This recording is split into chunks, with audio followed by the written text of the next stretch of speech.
There are ruthless attacks that are creating fear and chaos in our communities in the name of law and order. Trump is using military forces to stop a protest. We're ready. We're prepared. Do not give in to fear. We are fearless. This is not the time to be afraid. This is a time to stand up and fight back and to resist any temptation for them to divide us. We're in this together. The rule of law is on our side. We will not give in, not give up. We will not capitulate. We will not bow. We will not bend. We will survive.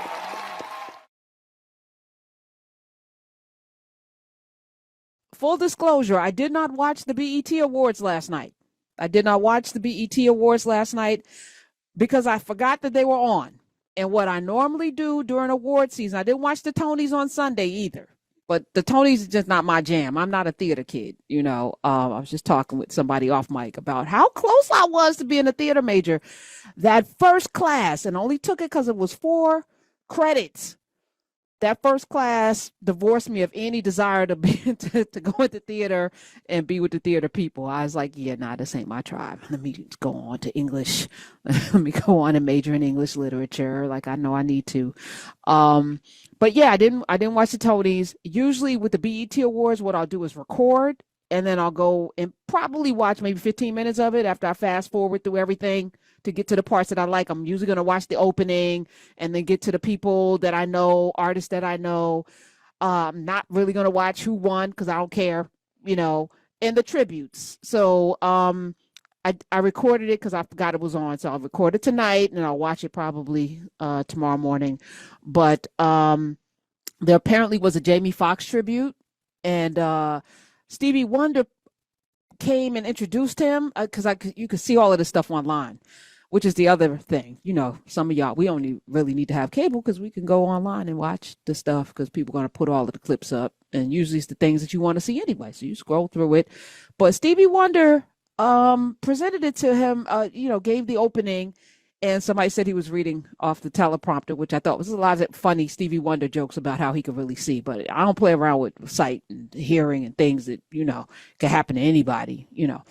But I thought that was weird. And then Jennifer Hudson did the musical tribute, and she sang a lot of Ray Charles songs. Now, I know he won an Oscar for playing Ray Charles, but was it a tribute to Ray Charles or to Jamie Foxx? I'm going to mind my business. Put that over there. Apparently, Mariah Carey won her first ever BET Awards. I was like, what the F? Mariah Carey's been great forever. Y'all just now recognizing her as being black? I don't know. What is that about? I don't know. Put that over there. Kendrick Lamar, of course, won every award. I think he got like 7, 8, 9, 10 awards. Kevin Hart, by the way, was the host, and he seemed to be funny, at least in the things that I saw. Pretty funny, especially telling Kirk Franklin not to come up there and front twerk and pop his private areas, which he does do, and it was very funny. By the way, the Kirk Franklin piece that I watched all 8 minutes and change of that thing was, whew, Kirk Franklin is a legend. And that's one concert ticket that I will buy and show up for. Now, I'm notorious for buying tickets and not showing up, or buying tickets, showing up. And then as soon as people stand up in front of me, I'm like, nah, I'm out. I can't. I'm not fighting you and trying to enjoy Maxwell. I'm not doing both of those things. So I'm going to go home. But I think I'm going to stay for Kirk Franklin and stand up and get the Holy Ghost. Maybe I've never really had the Holy Ghost, but I think Kirk Franklin might evoke the Holy Ghost to me. He was good from what I saw. But I'm pulling one clip. Smithers, I forgot to print out the damn cut sheet. Do you have Doechii? Yes. Okay. So Doechii won for something. I don't know what she won for because, again, I will never sit and watch the actual awards. But she won, and in her acceptance speech, matter of fact, just play it. I do want to address what's happening right now outside of the building. There are ruthless attacks that are creating fear and chaos in our communities in the name of law and order. Trump is using military forces to stop a protest.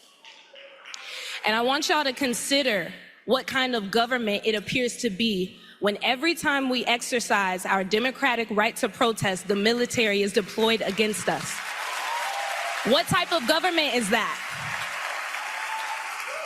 People are being swept up and torn from their families, and I feel it's my responsibility as an artist to use this moment to speak up for all oppressed people, for Black people, for Latino people, for trans people, for the people in Gaza.